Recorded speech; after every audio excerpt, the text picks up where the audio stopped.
Umentri ka soka Jylla ubaderu MLA ka Bharatiya Janata Party BJP uba AL hek hakalai tarik uyayong uloong baka jingtharai ka BJP kum ka Seng ba Pyrshah Khristan kade ka way nikita baka Seng kamshimla job pala iki atali ki shuki haka election bedang shidap haka Jylla. I'll be working for the party. I'll go also to work for the party. I have requested the national leaders also to come and work for the party. We are a state organization also will work for the party.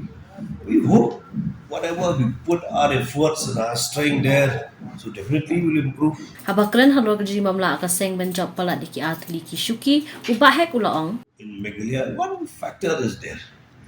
Anti-Christian still is working in the state of Meghalaya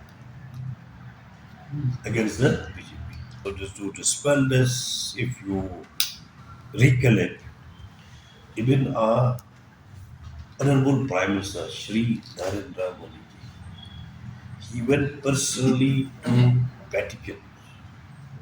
He met our Holiness Pope John Paul. They were hugging together. Have invited him also to come to Shillong. This is all are to make people understand that BJP and not a anti-Christian anywhere in the Meghalaya, not only Meghalaya, in the whole country. Ubahek uloong baka jine jungo umudi kalong kabasha baka ni kade ka way na kilat ben pensotho baka BJP kamlong Pyrshah iki Khristan.